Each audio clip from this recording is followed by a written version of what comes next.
Okay, so this is the tutorial. I think you said you know how to get at least this far into Editor. So here, this is the menu that you're going to be initially taken into whenever you open up Editor. So whenever you want to start taking pictures, you're going to go to Create New Project. And that's going to take you here where you can add clips. There's other video options, but we're not really worried about those right now. So we're going to add clip. I have a shitload of clips to go through, so I'm just going to pick something really like super basic with a car in it. So we'll go with this one, which is from an import-export mission. I only saved the clip because that guy in the yellow died really weird. Okay, so we're going to focus on the Zentorno here. And at the bottom, you see the blue timeline. You can scrub. I think it'll play a little bit quicker if you scrub back and forth with the right stick. If you want to slow it down a little bit, you can scrub back and forth with right and left on the D-pad. And I'll explain non-static occurrences within the game that will severely affect image you scrub, but we'll get to that later. So we're going to focus on the Zentorno right here. So you're going to hit X and it's going to put this little tick on your timeline that indicates where you've started editing. So any changes you make after this point on that timeline, it'll all be in the rest of the clip. Like if you throw a filter on it right now, anything after that marker will be a setting on your clip. Okay, so I'm just going to do something really simple like change the camera angle. So we'll go back to the beginning, which you can cycle through the markers by using right and left bumper. So for instance, I'm at the beginning of the clip, see, and up until the first marker I was in game camera, right? And when it goes to that marker, when it hits that marker, it switches to preset overhead. So we're just going to delete this marker because whatever. So if you want to delete the marker, you make sure that it's highlighted on the timeline and you hit triangle. Boom, marker is gone. We're going to hit X again. It's going to add that marker. And the first place you're going to go to is cameras. And you have a variety of different options here. You've got a game camera, which is the standard, like behind your character's back, like how you would see it in game. And then you have free camera, which I'll explain in just a minute. Then you got preset front, which is a pretty self-explanatory. Preset rear, preset right, preset left, preset overhead, and then back to game camera. So the one that you're going to want to use for your photos is going to be free camera. You have many different options here. These don't really, like look at target, move with target, blend mode, shake, those don't really apply here unless you were doing a video. So we're just going to ignore all of those options and we're going to go straight down to edit camera. Now this gives you free range within the realm of a certain distance of your camera. You can move it all around, you can go wherever. There is a zone, and this is the zone. This circle right here, you cannot go out any further than this circle right here, which can make it very difficult to photograph larger vehicles, but we'll get into that later. So our primary focus here is going to be the Zentorno, and what I like to do, you control the camera with the left stick, and you can zoom in and out with the right and left trigger.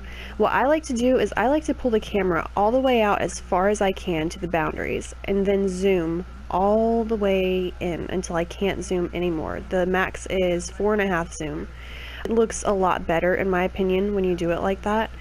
So we're going to find a good angle for this car.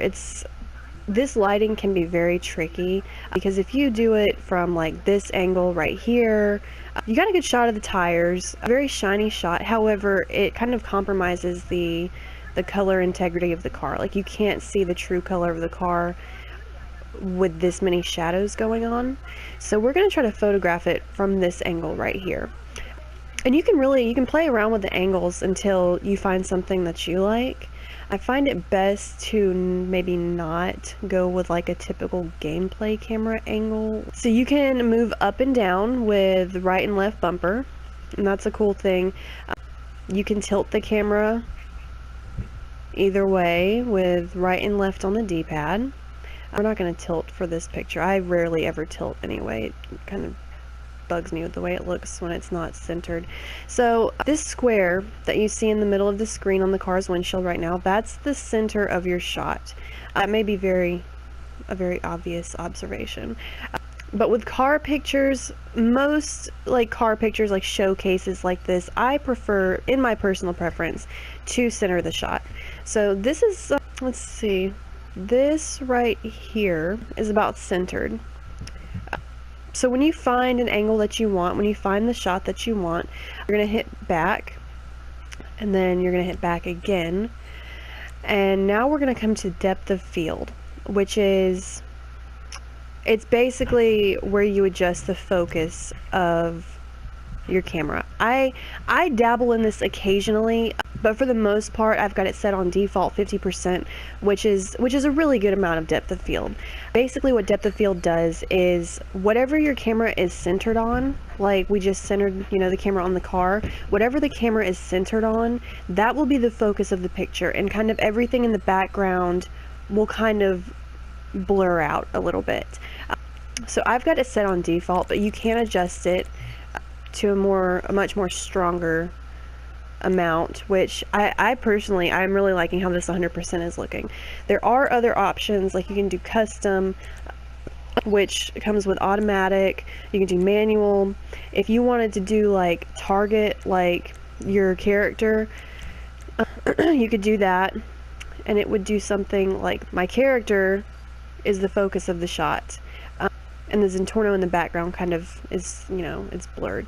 And I think that's a really important factor with like any shot you get. Basically the depth of field is. There is also the option for none, but I would highly advise against that, as it can make the picture look very bland. So we're gonna go with default. I'm gonna take the camera back over here to the Zentorno, because that's what we're focused on right now. Gonna bring it up just a hair. We're gonna recenter it, pull it out just a little bit so the car is the focus, but not so aggressively in your face. So that's the shot that we want.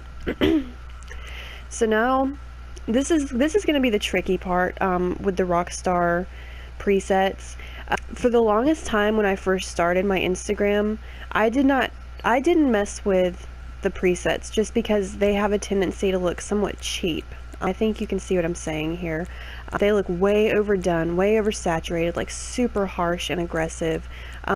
So for the longest time I only ever used third-party apps, which I would recommend, because as you get like further immersed in this, you'll see that there are certain shots that look better with the Rockstar preset filters, and there are other shots that look better with third-party filters. And by third-party, I mean just an app that you can download on your phone. The ones that I use are VSCO, it's VSCO, and PixArt.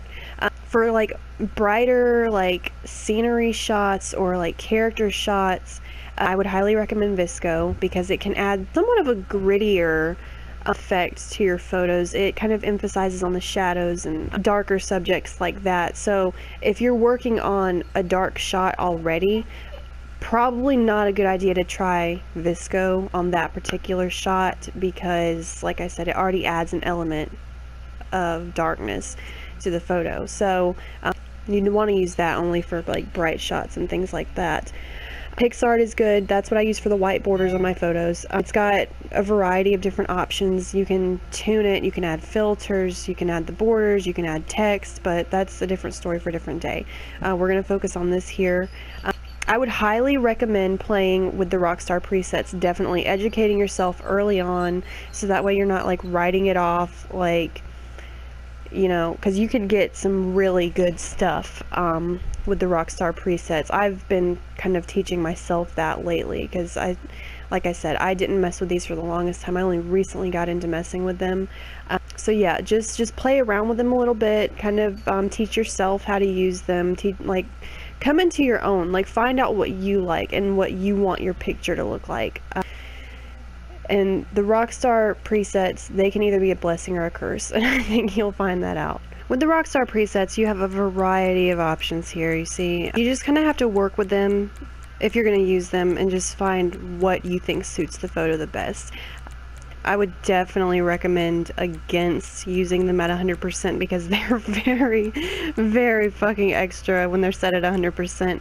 I do like this Inferno one, this particular shot, just because of how red.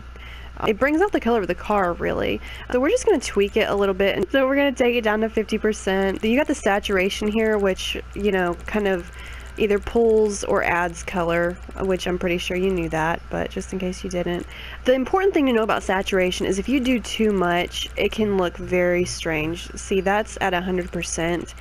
You don't want that because then it just looks kind of unnatural.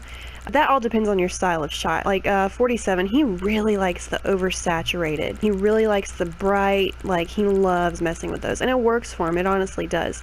But if you're just starting out and still learning how to do everything, I would recommend against going with a heavy saturation.